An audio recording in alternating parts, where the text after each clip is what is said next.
श्रीशैलेशदयापात्रं दीभक्त्यादिगुणार्णवं यतीन्द्रप्रवणं वन्दे रम्यजामातरं मुनिं लक्ष्मीनाथसमारम्भां नाथयामुनमध्यमाम् अस्मदाचार्यपर्यन्तां वन्दे गुरुपरम्परां यो नित्यमच्युतपदाम्बुजयुग्मरुक्मव्यामोहतस्तदितराणि तृणाय मेने अस्मद्गुरोर्भगवतोऽस्य दयैकसिन्धोः रामानुजस्य चरणौ शरणं प्रपद्ये। मातापिता युवतयस्तनयाः विभूतिः सर्वं यदेव नियमेन मदन्वयानाम् आद्यस्य नः कुलपतेर्वकुलाभिरामं श्रीमत्तदङ्घ्रियुगलं प्रणमामि मूर्ध्ना। भूतं सरस्य महतात्मय भट्टनाथ श्रीभक्तिसार कुलशेखर योगिवाहान् भक्ताङ्घ्रिरेणु परकाल यतीन्द्रमिश्रान् श्रीमत्पराङ्कुशमुनिं प्रणतोऽस्मि नित्यम्। तस्मै रामानुजार्याय नमः परमयोगिने यश्रुतिस्मृतिसूत्राणाम् अन्तर्ज्वरमशीशमत् वन्दे वेदान्तकर्पूरचामीकरकरण्डकम् रामानुजार्यमार्याणां चूडामणिमहर्निशम्। श्रीमत्कृष्णसमाह्वाय नमो यामुनसूनवे यत्कटाक्षैकलक्ष्याणां सुलभ श्रीधरः सदा। வேணுகோபாலன் கண்ணனுடைய அடியார்கள் கூடியிருக்கும் இந்த கோஷ்டியிலே பகவத் ராமானுஜருக்கு திரு முன்பாக அவர் அனுகிரகித்த கத்தியத்ரயத்தை பற்றி சரணாகதி சாஸ்திரத்தை பற்றி ரெண்டு வார்த்தை சொல்ல வேணுங்கிறது அடியனுக்கு இடப்பட்ட நியமனம். தன் நியமனானுகுணமாக இதோ அறிந்த வரையில் புரிந்த வரையில் கோஷ்டியாரிடத்தில் கத்தியத்ரயத்தினுடைய அர்த்தத்தை விண்ணப்பம் பண்ணுகிறேன். இது இன்று தொடங்கி இப்போது 5 நாட்களுக்கு நடைபெறும். ஆனா கத்தியத்ரயத்தை 5 நாளைக்குள்ள சொல்லி முடிச்சுடுறதுக்கு இயலாது. ஆகையால் அது இவ்வாண்டு முடியலாம், அநேகமா இல்லை. அடுத்த ஆண்டு முடியலாம், அநேகமா இல்லை. அதற்கும் அடுத்த ஆண்டு முடியலாம். 3 கத்தியங்களையும் ஆச்சரியமா பகவத் ராமானுஜர் சாதித்துள்ளார். அதன் அர்த்தங்களை பல மகாச்சாரியர்கள் தங்கள் உரையாலே விளக்க நிரூபணம் பண்ணி உள்ளார்கள். இப்போது நம்முடைய கைக்கு கிடைக்கக்கூடிய வியாக்கியானங்களே 3. அது தவிர பல வியாக்கியானங்கள் இருந்து அவை அத்தனையும் அழிந்து போய்விட்டதாகவும் தெரிகிறது. நஞ்சியர் வாழ்ந்திருந்த காலத்திலேயே ஒரு வியாக்கியானம் இருந்துள்ளது. பிள்ளைலோகாச்சாரியருடைய காலத்தில் ஒரு வியாக்கியானம் இருந்தது, அவரே சாதித்திருப்பதாக தெரிகிறது. விஷ்ணு சித்தர்னு பெயர் பெற்ற திருவள்ளரை சோழியன் அந்த சுவாமியினுடைய காலத்தில், எங்களாழ்வானுடைய காலத்திலே அவர் அனுகிரகித்த ஒரு வியாக்கியானம் இருந்தது, அதுவும் இப்போதில்லை. இப்படி பல மகாச்சாரியர்கள் கத்தியத்ரயத்துக்கு வியாக்கியானம் அனுகிரகித்துள்ளார்கள். ஆனால் இப்போது நமக்கு கிடைக்கிற வியாக்கியானம்ங்கிறது பரம காருணிகரான வியாக்கியான சக்கரவர்த்தியான பெரியவாச்சான் பிள்ளை சாதித்த தமிழ் வியாக்கியானம். அதே போல வேதாந்த தேசிகன் சாதித்தருடைய சம்ஸ்கிருத வியாக்கியானம். இது தவிர சுதப்பிரகாசிகாச்சாரியர் சாதித்த சம்ஸ்கிருத வியாக்கியானம். 2 சம்ஸ்கிருத வியாக்கியானங்களும் ஓர் தமிழ் வியாக்கியானம் தான் இப்போது கிடைக்கின்றன. இந்த 3ஐயும் ஆதாரமாக கொண்டுதான் நாம கத்தியத்ரயத்தை அனுபவிக்க போகிறோம். இதுல உபன்யாசமா சொல்லிட்டு போயிடலாம், அங்கொன்றும் இங்கொன்றுமாக அர்த்தங்களை சேர்த்துட்டு இதுதான் அப்படின்னு 5 நாள்ல கூட சொல்லிட்டு போயிடலாம். ஆனா அப்படி அல்லாமல் நமக்குன்னு ராமானுஜர் உய்வதற்கு ஒரே வழி சரணாகத்தின்னு காட்டி கொடுத்துள்ளார். அதை ஆழ்ந்து தெரிஞ்சுக்கணுங்கிற ஆசையினாலே வியாக்கியானத்தோடையே பார்ப்போம். ஆனா சம்ஸ்கிருத வியாக்கியானம் வாசிச்சோம்னா அது இன்னும் கஷ்டமா இருக்கும். அதனால தமிழ் வியாக்கியானம் பெரியவாச்சான் பிள்ளை வியாக்கியானத்தை வாசிச்சு அர்த்தம் சொல்றேன். அதே சுதப்பிரகாசாச்சியார் சாதிச்சிருக்கிறது, வேதாந்த தேசிகன் சாதித்தது. இந்த 2 பேருடைய சம்ஸ்கிருத வியாக்கியானத்தில் என்னென்ன ஆச்சரியமான அர்த்தங்கள் இருக்கோ அதை இது குறுக்க சேர்த்து விண்ணப்பம் பண்ணுகிறேன். இது எல்லாவற்றுக்கும் முன்பாக இங்க உட்கார்ந்து இருக்கிறவாளுக்குள்ளே கத்தியத்ரயம்னா அநேகமா தெரியும்னா பேர் தெரியும், சில பேருக்கு அதுல இருக்கக்கூடிய சீசூக்திகள் தெரியும் அப்படிங்கிற அபிப்பிராயத்துல மேற்கொண்டு சொல்ல போறேன். ஏன்னா இது எந்த கோஷ்டிக்கு சொல்றோங்கிறது ரொம்பவே முக்கியம். அதை வைத்து கொண்டுதான் வேகமா சொல்றோமா மெதுவா சொல்றோமாங்கிறது. என்னுடைய தகப்பனார் ஒண்ணு சொல்லுவார், நீ சொல்லும் போது கேட்கிறவா யாரோ அவளுக்கு அதை பத்தி ஒண்ணுமே தெரியாதுன்னு நினைச்சுட்டு சொல்லு, அப்பதான் விளக்கறதுக்கு வரும். இல்லைன்னா உனக்கு தெரிஞ்சே நீ சொல்லிட்டு போயிட்டா அப்புறம் கேட்கிறவர்களுக்கு புரியணும் இல்லையோ. அதனால அவர்களுக்கு புரியற அளவுக்கு விளக்கமா சொல்லு, அப்ப ஒண்ணும் தெரியாதுன்னு நினைச்சுக்கோ. அதே சமயத்தில் அவர்களுக்கு ஒண்ணும் தெரியாதுன்னு நினைச்சுட்டு நீ தப்பு தப்பா சொல்லக்கூடாது. அந்த சமயத்தில் தவறுதலாக சொல்லாம இருக்கிறதுலே எதிர்த்த உட்காந்துக்கிறவா ஒத்தொத்தரும் வித்வான்கள்னு நினைச்சுட்டு சொல்லு. ஒரு பக்கத்துல அவளை வித்வானாவே நினைச்சிருந்தாத்தான் சொல்றதுல பயம் இருக்கும், இன்னொரு பக்கத்துல ஒண்ணும் தெரியாதுன்னு நினைச்சிருந்தாத்தான் விளக்குவதற்கு வரும். ரெண்டு சேர்ந்துதான் இருக்கணும், கஷ்டம்தான், இருந்தாலும் முயற்சி பார்ப்போம். ஏன்னா மூல கிரந்தங்கள் ராமானுஜர் சாதித்ததே ரொம்ப ஆச்சரியம். ஏன்னா அவர் அவ்வளவாக அதிலே லட்சியம் இல்லாதவர். ராமானுஜருக்கு வியாக்கியான கிரந்தம் சாதிக்கிறதுலதான் நோக்கமே தவிர மூலமா எழுதுறதுல அவருக்கு நோக்கம் இல்லை. அவர் சாதித்த மூல கிரந்தத்திலே வெகு சிலத்துக்குள் கத்தியத்திரயம்ங்கிறது ஒண்ணும். இது ஏன் கத்தியத்திரயம்னு சொல்லுகிறோம், இது எப்போது பிறந்தது, இதற்கும் சரணாகதிக்கும் முதல்ல என்ன தொடர்பு அப்படிங்கிறத பார்ப்போம். எல்லாத்துக்கும் முன்னாடி இதை சாதித்த ராமானுஜரை வணங்கி விட்டுத்தானே மேற்கொண்டு ஸ்லோகத்துக்கே போகணும். யோ நித்யம் அச்சுத பதாம்புஜ யுக்ம ருக்ம வியாமோகத ததிதராணி திருநாயமேனே அஸ்மத் குரோஹோ பகவதோஸ்ய தயைக சிந்தோஹோ ராமானுஜஸ்ய சரணௌ சரணம் பிரபத்யே. இந்த ஸ்லோகத்துக்கு ரொம்ப ஆச்சரியமான கருத்து. யா நித்யம் அச்சுத பதாம்புஜ யுக்ம ருக்ம வியாமோகதா. அச்சுதன் ஸ்ரீமன் நாராயணன் கண்ணன், அவனுடைய இரண்டு திருவடி தாமரங்களாகிற தங்கமயமான திருவடி தாமரங்கள்.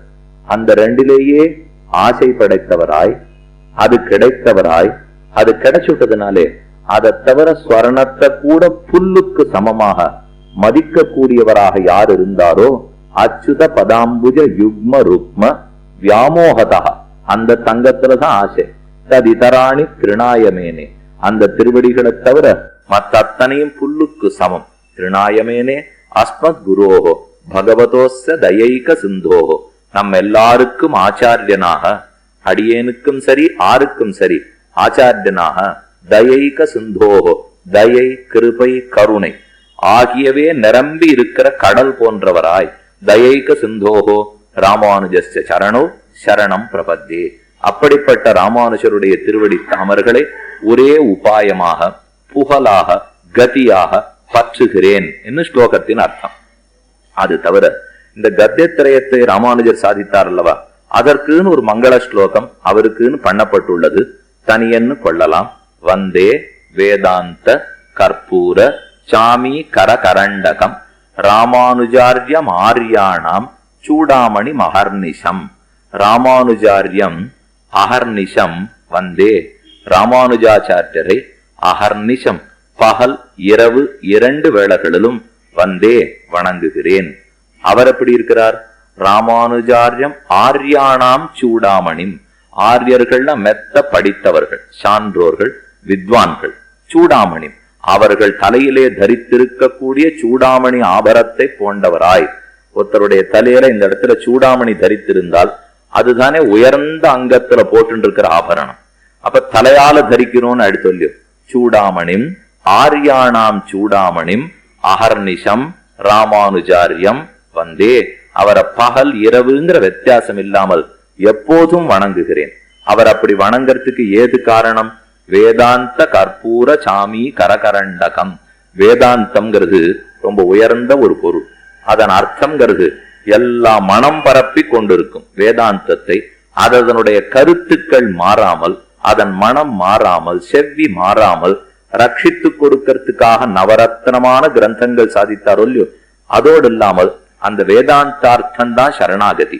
சரணாகதி சாஸ்திரத்தை உயர்ந்த கத்தியத்திரயத்திலே அனுகிரகித்தார் அல்லவா.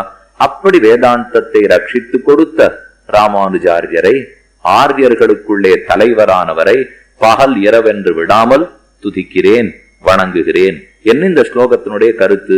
என வேதாந்தத்தில் சரணாகதி சொல்லப்பட்டது, ஆனால் அது ரொம்ப மறைத்து சொல்லப்பட்டது. ஒரு விஷயம் ரொம்ப மறைஞ்சு இருக்குன்னு வச்சுங்கோ, அதை நாம எப்ப தேடி கண்டுபிடிச்சு அதை பின்தொடர்றது? ஒரு விஷயத்த நன்னா வெளிச்சமா நமக்கு சொல்லி கொடுத்தாலே சட்டுன்னு புரிய மாட்டேங்கிறது. அதை ரொம்ப மறைச்சு வச்சுட்டு 1000 பக்கத்துக்குள் அரை பக்கத்தில் உனக்கு வேண்டியது இருக்கு. முதல்ல இந்த புஸ்தகத்தை வாங்கு, 1000 பக்கத்தையும் தலைகீழ படி. உனக்கு எந்த அரைப்பக்கமோ அதை தேர்ந்தெடுத்து பின்தொடர்ந்து நடான்னா யாருக்கும் பொறுமையே இருக்காது.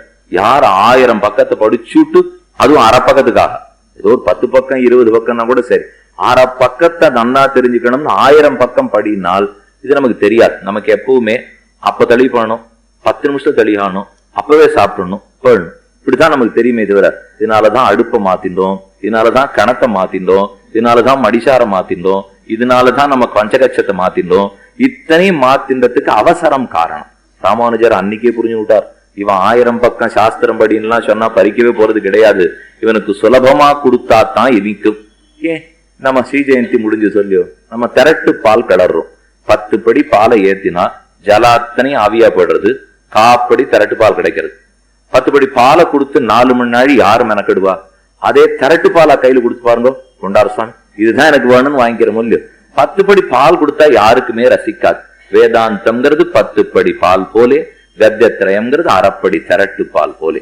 அதனாலதான் வேதாந்த கற்பூர சாமி கரகரண்டகம் ராமானுஜாரியம் ஆரியானாம் சூடாமணி அகர்நிஷம். அதனாலதான் சுவாமிக்கே வைபவம்.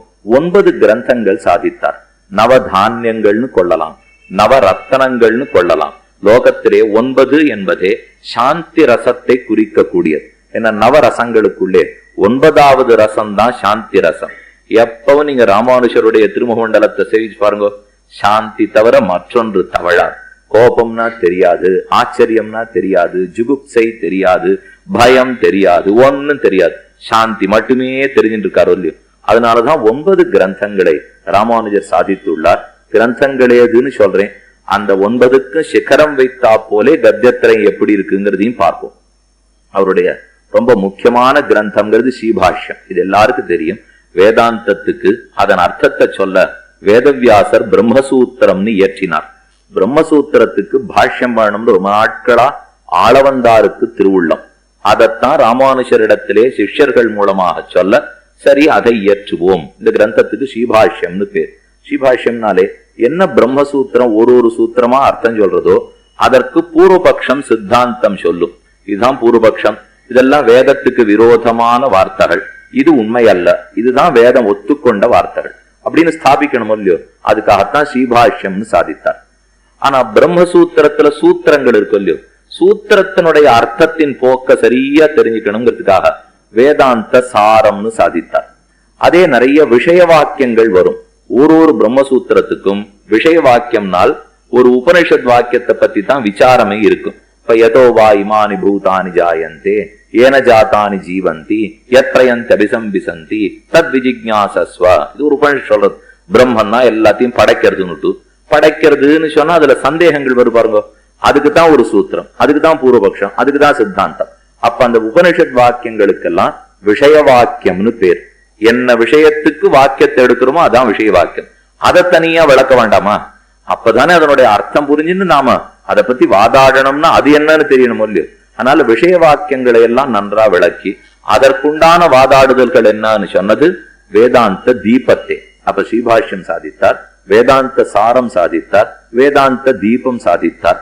முக்கியமா கீதா பாஷ்யம் அனுகிரகித்தார். கண்ணன் அருளி செய்த கீதை ரொம்ப ஆச்சரியமான கிரந்தம். அதற்கு சுருக்கமா ஒரு வியாக்கியானம் இருக்கட்டும் அப்படிங்கிறதுக்காக கீதா பாஷ்யத்தை அனுகிரகித்தார். அது தவிர 5வது கிரந்தமாய் நித்திய கிரந்தம். நித்திய கிரந்தம்னா கார்த்தாலேருந்து சாயங்காலத்துக்குள்ளே நாமெல்லாம் என்ன பண்ண வேணும், எழுந்திருக்கிறதுல இருந்து படுக்க போற வரைக்கும் அனுஷ்டானம்னு ஒண்ணு வேண்டாமா? அது என்னது பண்ணணும்? நாம எங்கேயோ எழுந்திருக்கிறோம், எங்கேயோ ஓடிப்படுறோம், ராத்திரி ஆனா திரும்பி வரும், அப்பப்போ உபன்யாசம் ஏற்பாடு பண்ணா வரும், பெருமாள் சேவிக்கிறதுக்கு வரும், இது வரைக்கும் வரும். இவ்வளவுதான் பண்ணணுமா? இல்ல கார்த்தாலேருந்து ராத்திரி வரைக்கும் நாம என்ன பண்ணணும்ங்கிறத சொல்றதுக்கு தான் நித்திய கிரந்தம்னு சாதித்தார். அவசியம் வாங்கி படிச்சு பாருங்க. ஏதானும் பின்பற்ற முடிந்தால் பின்பற்றலாம், அதுக்காக சொல்றேன். அதனால காலையிலேருந்து 4 மணிக்கு எழுந்துட்டா ராத்திரி 10 மணிக்கு படுக்க போற வரைக்கும் நமக்குன்னு ஒரு பஞ்சகால பராயணர்கள்னு பேர். 5 காலமாக பிரித்து இன்னென்ன காலத்துல இன்னென்ன பண்ண வேணும்னு சாதித்தார். அது 5வது கிரந்தம். அது தவிர ரொம்ப ஆச்சரியமா 3 கிரந்தங்கள். அதத்தான் இப்ப கத்தியத்திரயம் கத்தியத்திரயம்னு பார்த்து கொண்டு வருகிறோம். இந்த 3மே கத்தியத்திரயம் 3ஆ கணக்கு பண்ணணும். 9க்குள்ளே 3ஆக கத்தியத்திரயத்தை கணக்கு பண்ண வேண்டும். அதில் முதல் கத்தியம் சரணாகதி கத்தியம், அடுத்தது ஸ்ரீரங்க கத்தியம், கடைசியானது ஸ்ரீ வைகுண்ட கத்தியம். இது ஏன் இப்படி வச்சிருக்காருன்னா, பெருமானிடத்துல சரணாகதி அனுஷ்டிச்சதை அப்படியே சொல்லி விளக்கினது சரணாகதி கத்தியம். அத ஸ்ரீ ரங்கநாதனிடத்துலதான் பண்ணேன்னு சொன்னது ஸ்ரீரங்க கத்தியம். இப்படி சரணாகதி அனுஷ்டிச்சவாளுக்கு எந்த இடம் கிடைக்கும்னு சொல்லணும் இல்லையோ, அதை சொன்னது ஸ்ரீ வைகுண்ட கத்தியம். இப்படி பல பல கிரந்தங்களை எல்லாம் சுவாமி சாதித்துள்ளார். ஆக இப்படி பல கிரந்தங்கள். இதிலே அடிப்படையானது வேதார்த்த சங்கிரகம்ங்கிற 9வது கிரந்தம். இந்த கிரந்தத்துல ஒண்ணு முன்பின் இருந்திருக்கலாம்.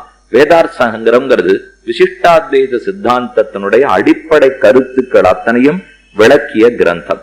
அப்ப வேதார்த்த சங்கிரகம், ஸ்ரீபாஷ்யம், வேதாந்த சாரம், வேதாந்த தீபம், நித்திய கிரந்தம், கீதா பாஷ்யம், கத்தியத்ரயம். ஆக இந்த 3 சேர்த்துன்னா 9 கிரந்தங்கள் சாதித்தார். இந்த 9லே இப்ப நாம எடுத்துருக்கிற கத்தியத்ரயத்துக்கு என்ன ஏற்றம்னால், வியக்தமா சரணாகதியை பத்தி பேசினது இதுதான். மற்ற எல்லா இடத்திலையுமே பக்தி மார்க்கம் உபாசனம் உபாயம்னு சொல்லப்பட்டது.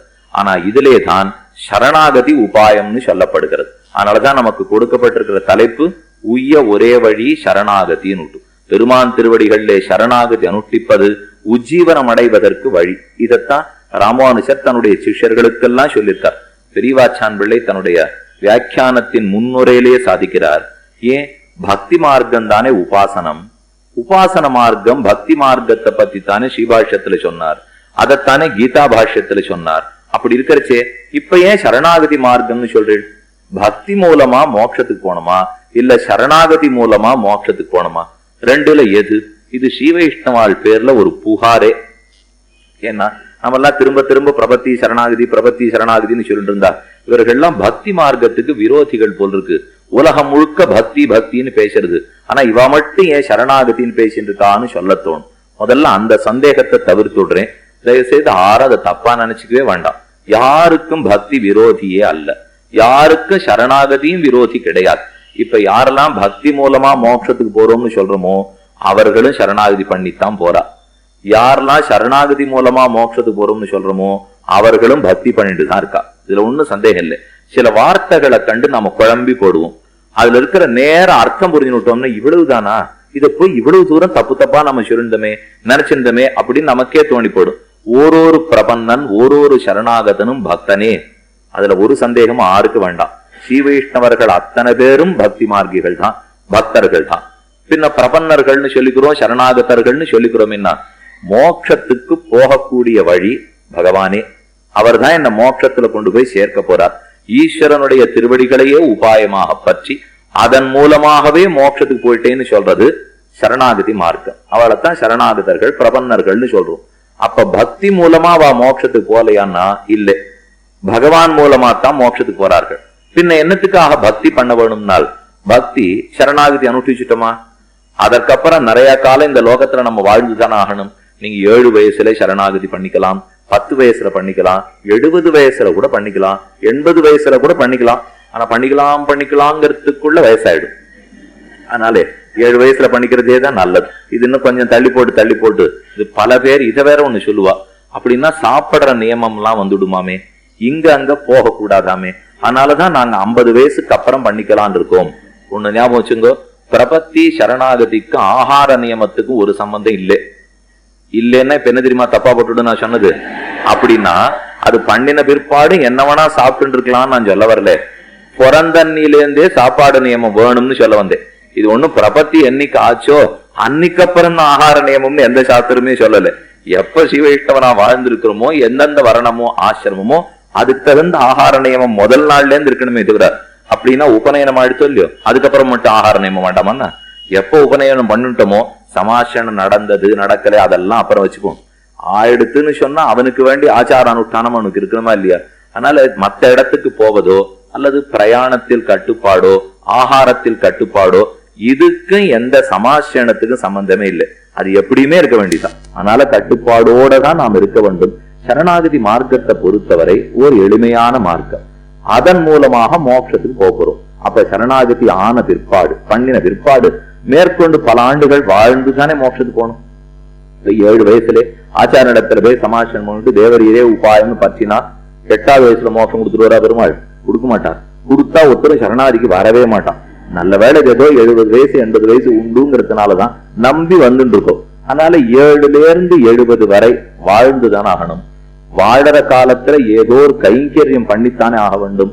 என்ன நம்ம பாட்டுக்கு பாட்டு கூத்து நாடின்னு இருக்க முடியும்? பகவானுடைய கைங்கரியத்துலதானே பொருள் செலவிச்சாகணும். அந்த கைங்கரியமே தான் பக்தி.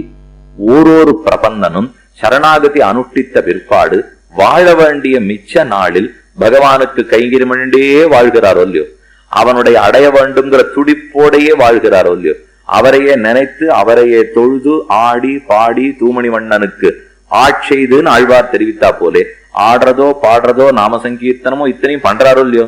ஆனா ஒரு வித்தியாசம், அது எதையுமே மோட்சம் போகணுங்கிறதுக்காக அவர் பண்ணல, மோட்சம் போற வரைக்கும் பண்ணிட்டு இருக்கார். மோட்சம் போகணுங்கிறதுக்காக பண்றாருன்னா அப்ப பக்தி மார்க்கம் உபாயம்னு ஆயிடும்.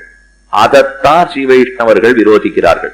பக்தி மார்க்கத்தின் மூலம் மோட்சம் போகக்கூடாது, பகவான் மூலமா தான் மோட்சத்துக்கு போகணும்.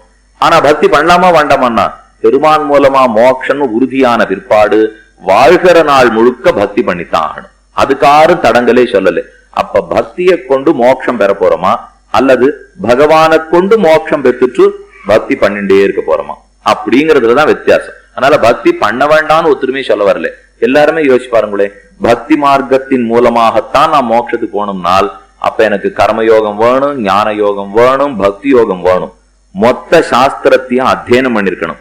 கார்த்தால 4ல இருந்து ராத்திரி 10 மணி வரைக்கும் ஒரு அனுஷ்டானத்தை விட முடியாது.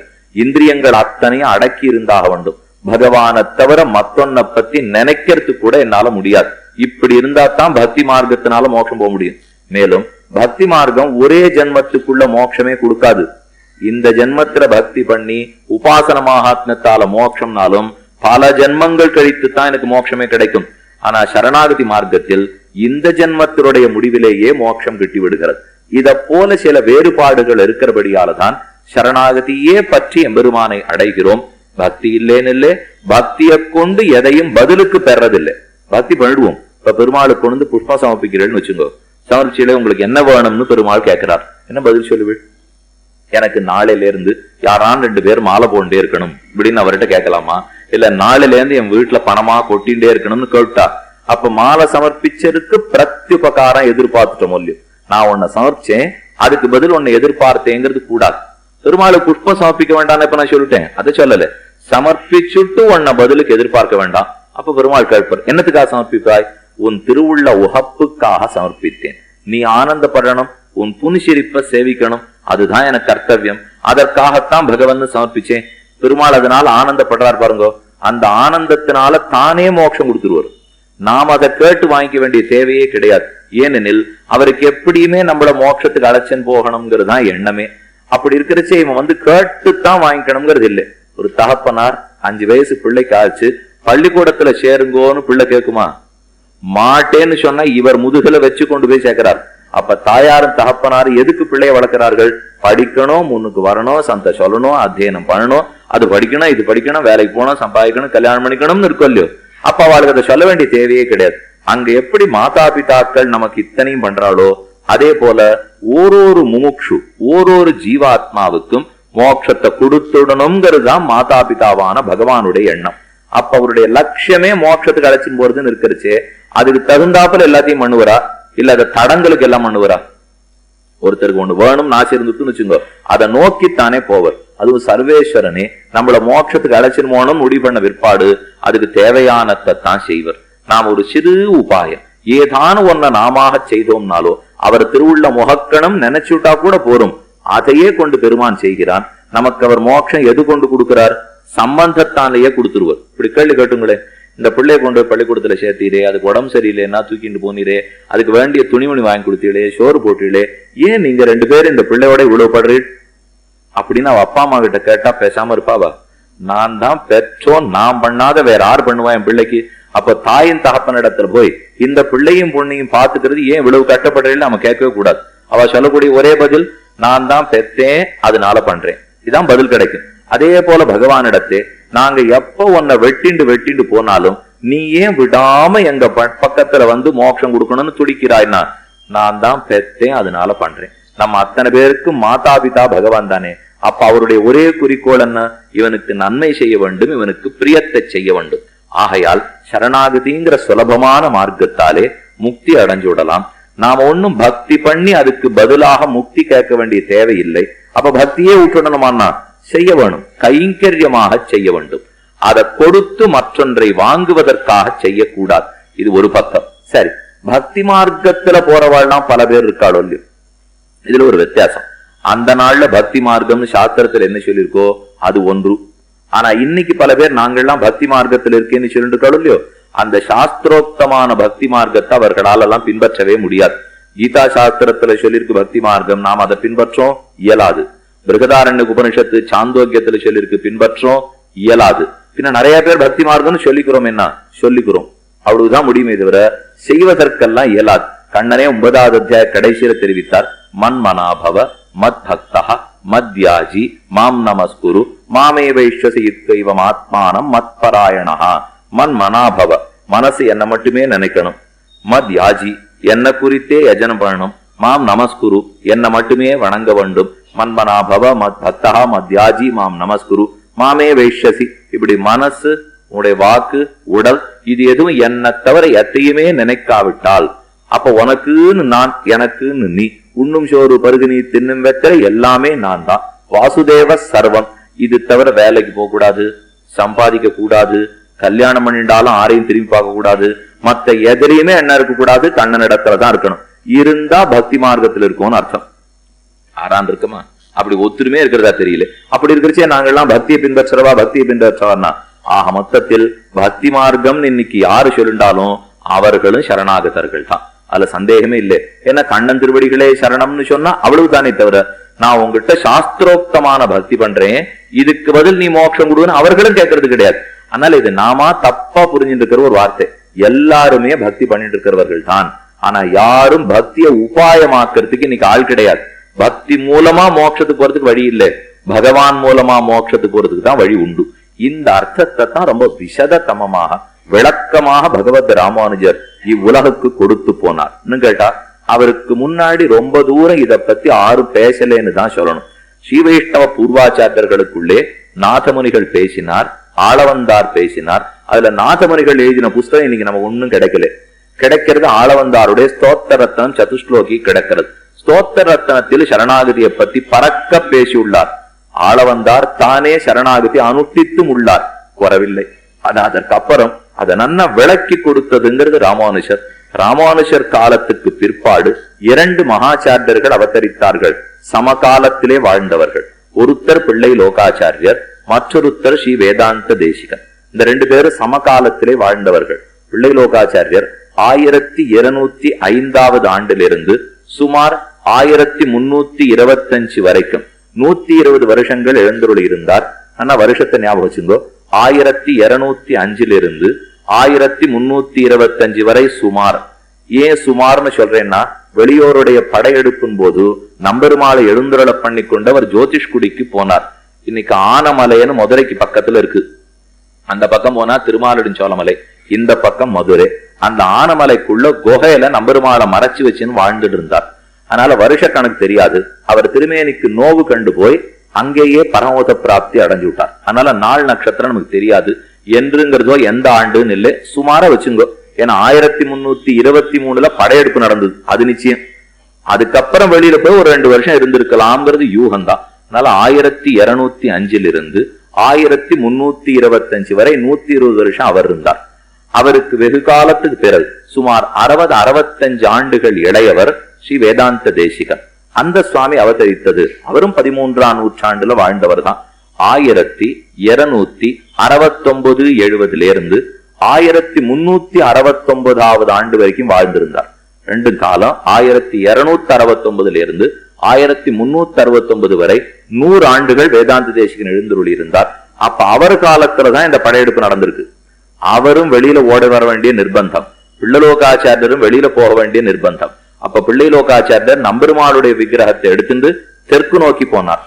சுத பிரகாசிக்கைங்கிற கிரந்தத்தை சம்ரட்சித்து கொடுக்கணுங்கிறதுக்காக இந்தூர் பக்கத்துக்கு தேசிகன் எழுந்துள்ளினார். அப்பதான் சத்யா காலத்தில் இருந்தார், மேல்கோட்டைக்கு சென்றார்னு பார்க்கிறோம் இல்லையோ. அதனால மேற்கு நோக்கி இவர் வந்தார், கிரந்தத்தை பரிபாலனம் பண்ண. தெற்கு நோக்கி அவர் போனார் பகவான பரிபாலனம் பண்ண. இந்த ரெண்டு ஆச்சாரியர்களும் நிறைய கிரந்தங்கள் சாதித்து பரபத்திங்கிறது ஏது, சரணாகதிங்கிறது என்ன அப்படிங்கறத ரொம்ப சுலபமா நமக்கு விளக்கி உள்ளார்கள். இன்னைக்கு ஒண்ணுமில்லாத நம் போன்றவர்கள் கூட சரணாகதி பிரபத்தின்னு ஒரு வார்த்தையை வாயை திறந்து சொல்றோம்னால் அது அந்த ரெண்டு மகாச்சாரியர்கள் நமக்கு கொடுத்த சொத்துன்னு வச்சுக்கணும். இந்த ரெண்டு பேரும் இவ்வளவு தூரம் எழுதியிருக்கணும்னா அவர்களுக்கு அந்த சொத்தை கொடுக்கணுமே, ராமானுஜர் தான் கொடுத்தார். அவருக்கு ஆறானு கொடுக்கணுமே, ஆளவந்தார் தான் கொடுத்தார். அவருக்கு ஆறானு கொடுத்திருக்கணுமேன்னா நம்மாழ்வார் தான் கொடுத்தார். இவர்கள் இத்தனை பேருக்கும் மூலம்னு சொல்லணும்னால் ஒரே பாட்டு தான் மூலம். அகலகில்லேன் இறையமென்னு அலர்மேல் மங்க உரமாறுபா நிகரில் புகழாய் உலகம் உன்னுடையாய் என்னை ஆழ்வானே நிகரில் அமரர் முனிக்கணங்கள் விரும்பும் திருவேங்கடத்தானே புகழொன்னில்லா வடியேன் உன் அடிக்கீழ் அமர்ந்து புகுந்தேனே திருவேங்கடமுடையானே உன் திருவடிகளில் சரணாகதி அனுஷ்டிக்கிறேன் என்று நம்மாழ்வார் என்றோ சரணாகதி அனுஷ்டிச்சார். இன்னைக்கு வருஷம் 5108 அம்மாழ்வார் அவதரிச்சு அத்தனை வருஷம் முடிஞ்சு போச்சு. கலியுகத்தினுடைய ஆரம்பத்தில் அவதரித்தவர். அவர் சரணாகதியை பத்தி பறக்க பேசினார். அப்ப ஆழ்வார்களுடைய சம்பிரதாயமே சரணாகதி தான். அதை அடியொற்றித்தான் ஆச்சாரியர்கள் அத்தனை பேரும் அதை விரித்துரைத்துள்ளார்கள். இன்று வரைக்கும் அது வருகிறது.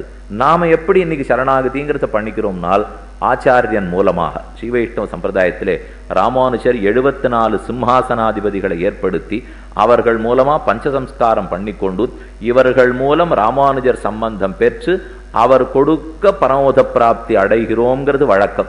இதனாலதான் முதல் ஸ்லோகத்துல லக்ஷ்மிநாத சமாரம்பாம் நாத யாமுன மத்தியமாம் அஸ்மதாச்சாரிய பர்யந்தாம்னு ஒரு சொல்லியும். இந்த ஸ்லோகம் கூரத்தாழ்வான் எழுதினது. இந்த ஸ்லோகத்துல என்ன சிறப்புன்னா கூரத்தாழ்வான் அஸ்மதாச்சாரியன்னு ராமானுஜரை சொல்லிவிட்டார். அவரை பொறுத்த வரைக்கும் அவருக்கு ஆச்சாரியன் ராமானுஜர். ஆனா யார் இந்த ஸ்லோகத்தை சொன்னாலும் அஸ்மதாச்சாரியங்கிற சப்தம் அவனவனுடைய ஆச்சாரியனை குறிக்கும். இப்ப நான் சொல்றேன்னு வச்சுங்கோ, லக்ஷ்மிநாதன் இடத்துல இருந்து ஆரம்பிக்கும், நடுவுல ராமானுஜரோட இருக்கும், அடியனுடைய ஆச்சாரியன் வரைக்கும் முடியும். இதை கூரத்தாழ்வான்னு சொன்னா ராமானுஜர் அவருக்கு ஆச்சாரியன் அஸ்மதாச்சாரியன், நடுவுல நாத யாமுனர்கள், முதல்ல லக்ஷ்மிநாதன் சிவன் நாராயணன். அதனால ஸ்லோகமே கூரத்தாழ்வான் அப்படிதான் பாடியிருக்கார்.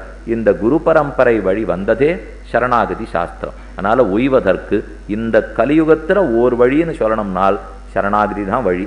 என்ன மற்றத்துக்கும் சரணாகதிக்கும் ஏற்றம்? ஏன் அதை சுலபம் சுலபம்னு சொல்றோம்? அப்ப நம்ம எல்லாரும் இங்க உட்காந்துருக்கிறவாள்லாம் இப்பவே பண்ணிவிடலாமா?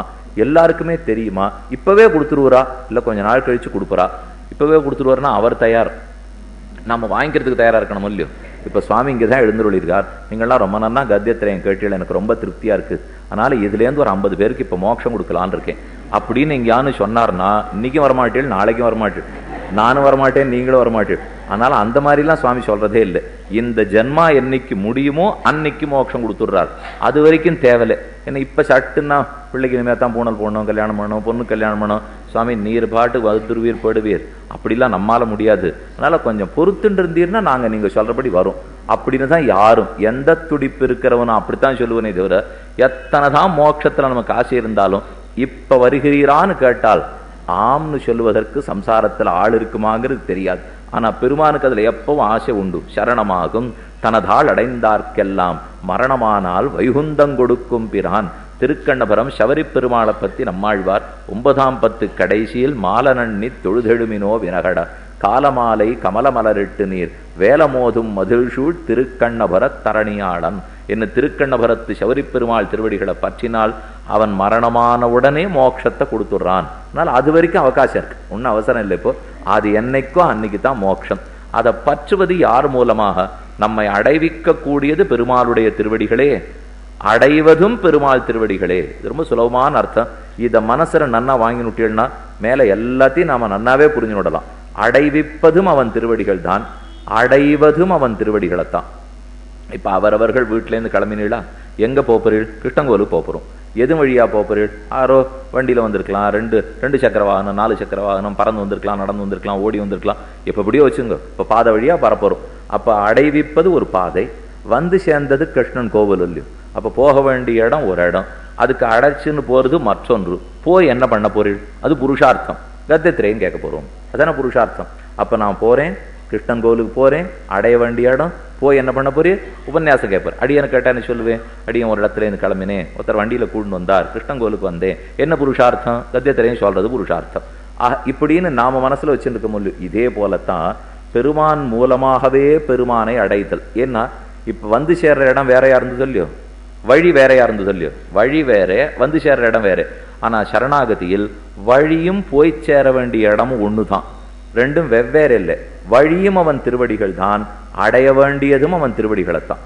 அவன் திருவடிகளே தான் அடைவிக்கும், அவன் திருவடிகளையே தான் அடைய போகிறோம். இதைத்தான் பிராபிய பிராபக ஐக்கியம்னு சொல்லுவார்கள். பகவான் பிராபகம் நாள் அவர் தான் அடைவிக்கிற வழி. அதுதான் உபாயம், உபாயம்னு சொல்லுவா. உபாயம்னா மார்க்கம், உபாயம்னா எது பலத்துக்கு சமீபத்துல நம்மளை அழைச்சின்னு போறதோ அதான் உபாயம். எது பலம்? முக்தி, முக்தி பலம். அதற்கு எது உபாயம்? ஈஸ்வரனுடைய திருவடிகளே உபாயம். அப்ப நான் என்ன செய்ய வேண்டும்? உன் திருவடிகளே உபாயம்னு கெட்டியா பிடிச்சுடணும். இவ்வளவுதான் சரணாகதி. அவ்வளவுதானா? அப்ப ஏதோ 5 நாள் அடுத்த வருஷம் அடுத்த வருஷம்லாம் சொன்னீரே, இது இவ்வளவே முடிஞ்சு போச்சேன்னு சொன்னா வாஸ்தவம் ரொம்ப சுலபம்தான். ஆனா அந்த சுலபம் மனசுல ஏறது அவ்வளவு சுலபம் இல்லை. அது பண்றது ரொம்ப சுலபமே தவிர அது மனநிலை, அது ஒன்றும் செய்வதற்கே ஒண்ணும் இல்லை. இப்போ சரணாகத்தின்னா என்ன 10 பிரதட்சணம் பண்ணணுமா, இல்ல விழுந்து விழுந்து பெருமாளை சேவிக்கணுமா, ஒரு 10 முழம் பூ தொடுத்துன்னு வரணுமா? ஒண்ணுமே பண்ண தேவையில்லை. உன் திருவடிகளே உன்னை அடைவிக்கும் உபாயம்ங்கிற புத்தி ஏற்பட வேண்டும். ஆனா அந்த புத்தி அவ்வளவு சுலபத்துல ஏற்பட்டுடாது. பக்தி மார்க்கம்ங்கிறது பண்றது ரொம்ப ரொம்ப கஷ்டம், ஆனா புரிஞ்சுக்கிறது சுலபம். சரணாகதிங்கிறது பண்றது ரொம்ப சுலபம், ஆனா புரிஞ்சுக்கிறது ரொம்ப கஷ்டம். ஏன்னா இதுல பண்றதுக்கு ஒண்ணுமே இல்லையோ இல்லையோ, அதனாலதான் புரிஞ்சுக்கிறதுக்கே கஷ்டம்.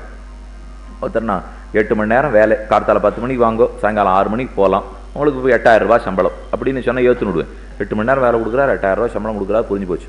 ரொம்ப ஓஹோன்னு படிச்சிருக்கேன்னா 10 மணி நேரம் வாங்கோ, ₹1,00,000 சம்பளம், அது கூட புரிஞ்சு விடுவேன். நன்னா உழைச்சார், கொடுத்தார், சரின்னு போவோம், வாழ்ந்து விடலாம். ஒருத்தர் சொன்னார், மாசத்துக்கு ஒரே ஒரு நாள் தான் உனக்கு வேலை, 1ஆம் தேதி அன்னைக்கு கார்த்தால ஒரு பொட்டி உங்ககிட்ட கொடுப்பேன், அதை கொண்டு போய் 100 மைல் கன்னட ஒருத்தர் இடத்துல அந்த பொட்டியை கொடுத்துட்டு வரணும், 2 மணி நேரம் தான் வேலை, கொடுத்துட்டு திரும்பி வந்தா உனக்கு ₹1,00,000 சம்பளம் இப்படின்னு சொல்லி பாருங்க.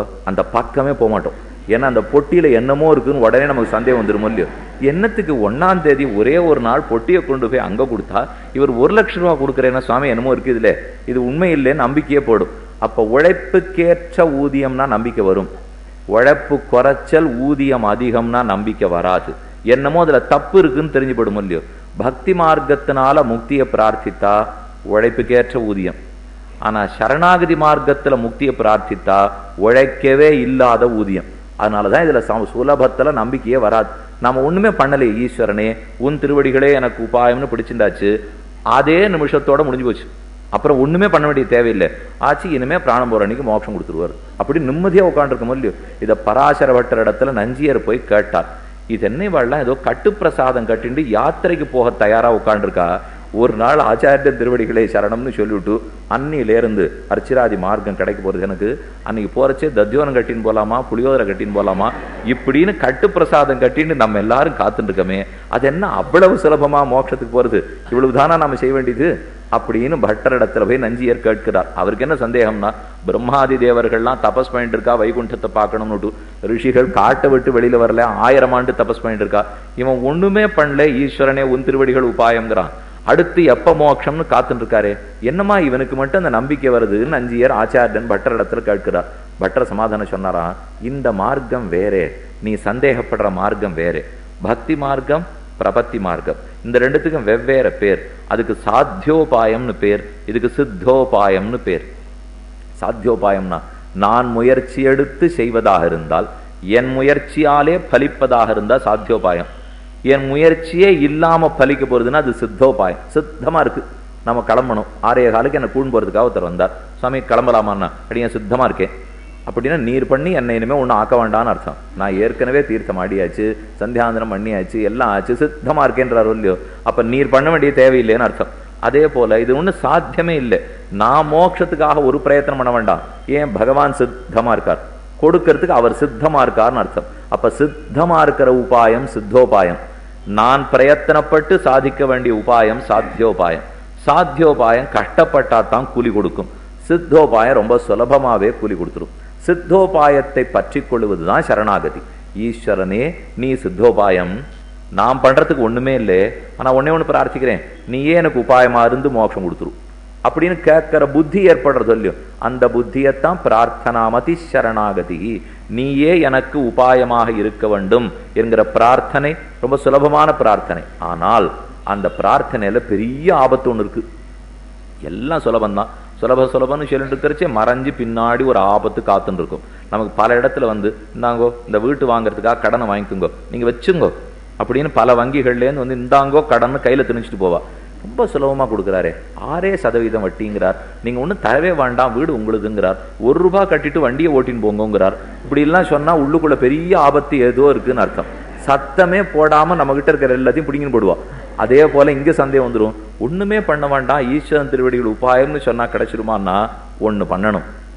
என்ன பண்ணணுங்கிறதுல வித்தியாசம். பக்தி மார்க்கத்திலையும் ஒண்ணு பண்ணணும், பிரபத்தி மார்க்கத்திலையும் ஒண்ணு பண்ணணும். என்ன வித்தியாசம்னா, பக்தி மார்க்கத்திலே எல்லாவற்றையும் சொல்லப்பட்டிருக்கிறதெல்லாம் பண்ணணும்.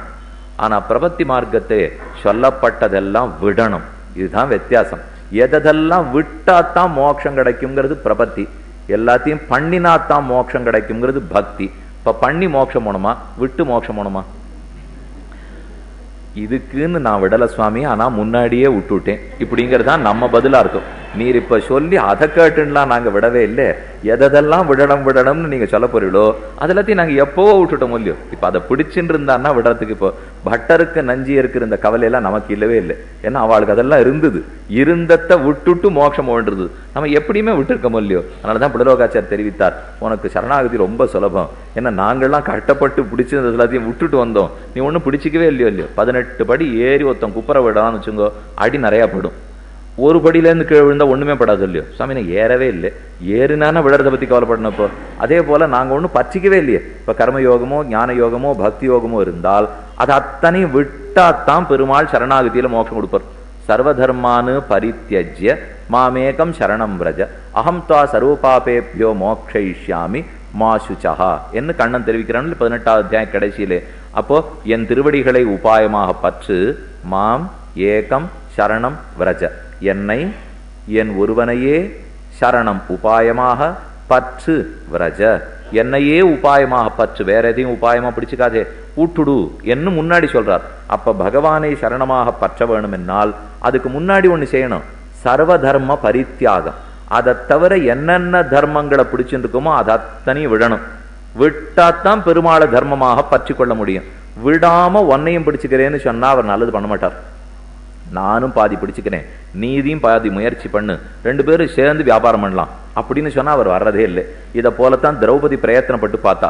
அவருடைய ஆடையை பிடிச்சு துச்சாசனம் இழுத்தானா, 2 கையாலையும் மானத்தை மூடிண்டு பகவானே சரணம்னால் புடவை வரலே. ஒரு கையை விட்டுட்டு பகவானே சரணம்னா புடவை வரலே. இருகையும் விட்ட விட்டாடுதான் பகவான் புடவையே சுரந்தான். திரௌபதிக்கு ஆபத்திலே புடவை சுரந்தது. இருகையும் விட்டேனோ திரௌபதியை போலே. இந்த 2 கைகளையும் விட்டுட்டா என்ன ஒத்துக்கிறோம், இனிமே என்னை ரட்சித்து கொள்ள எனக்கு சக்தி இல்லே, பொறுப்பு இல்லே, தேவரீரே ரட்சிக்க வேணும். ஆக நானும் அவனும் என்பது பக்தி யோகத்தில், அவனே என்பது பிரபத்தியில். இதுல நானும் அவனுங்கிற கூட்டு வியாபாரமே கிடையாது, அவரே தான் செய்வர். பெருமாள் முதல்ல யாரோடையும் கூட்டாளியா சேர்றதே இல்லை, அவருக்கு அது ஒத்தே போறதில்லை. அவர் இருந்தா அவர் இருப்பர், நீ இருந்தா நீ பார்த்துக்கோ. ஒன்னு உன் வழியை நீ பார்த்துக்கொள், அல்லது உன் வழியை என்னிடத்துல சமர்ப்பிச்சிரு. அப்ப நம் வழியை அவனிடத்துல சமர்ப்பிக்கிறோம் இல்லையோ, இதைத்தான் ரக்ஷா பர சமர்ப்பணம்னு சொல்லுகிறோம். நம்ம ரட்சிக்க வேண்டிய பொறுப்பு நம்மதல்ல, அது சர்வேஸ்வரனதே என்று ஏற்றுக்கொள்ள வேண்டும். இதுல என்ன சுவாமி இது பெரிய கஷ்டம், நாங்க தான் எப்படியுமே விட்டுருக்கோமே, இப்பவே பிடிச்சு விடுறோம். சர்வதர்மான் பரித்தியஜ்ய ஸ்லோகத்தில் ஒரு பாதி போரும், ஏன்னா மற்றொரு பாதி பண்ணிட்டோம். சர்வதர்ம பரித்தியாகம் ஆயிடுச்சு, இனிமே செய்ய வேண்டியது மாமேகம் சரணம் பிரஜான்னா. அந்த மாதிரி விட்டுடுறது இல்லை. விடுறதுன்னா எதை விடணுங்கிறார், அகங்கார லேசமும் இருக்கக்கூடாது, அபிமான லேசமும் இருக்கக்கூடாது. ஈஸ்வரனே உன் திருவடிகளே உபாயம்னு சொல்லணும்னால் அதுக்கு மேல எங்கிட்ட அகங்காரம் மமக்காரம் துளி ஒட்டின்னு இருந்ததுன்னு வச்சுங்கோ, பெருமாள் அதுக்கு மோட்சம் கொடுக்கறதுக்கு வர்றதே இல்லை. அதுலதான் சரணாகதி மார்க்கம் ரொம்பவே கஷ்டம். இதை ஏன் புரிஞ்சிக்க முடியலன்னால், யாருக்கு அகங்காரம் விட்டு போகும், ஒரு மனுஷனுக்கு அது போகவே போகாது. நாம பண்ணோம், நாம அடைஞ்சோம், இதை சொல்லிக்கிறதுலதான் எல்லாருக்கும் ஆசை. நான் ஒண்ணுமே பண்ணலே, ஈஸ்வரன் கொடுத்தான், மனசு ஏத்துக்குமா? கேட்கறச்சே நன்னா இருக்கும், ஆனா பண்றச்சே தான் அதுல இருக்கிற கட்டமே தெரியும். நாம் எதுவுமே பண்ணலேன்னு தேசிகன் தெரிவிக்கிறார். சுவாமின்னு ஸ்வசேஷம் ஸ்வவசம் ஸ்வபரத்வேன நிர்பரம் ஸ்வதத்த ஸ்வதியா ஸ்வார்த்தம் ஸ்வஸ்மின் நெஸ்ஸசி மாம் ஸ்வயம், மாம் அடியேனை, ஸ்வயம் நெஸ்ஸசி நீயாக கொண்டு போய் உன் திருவடிகளிலே சமர்ப்பித்து விட்டீர். எதற்காக?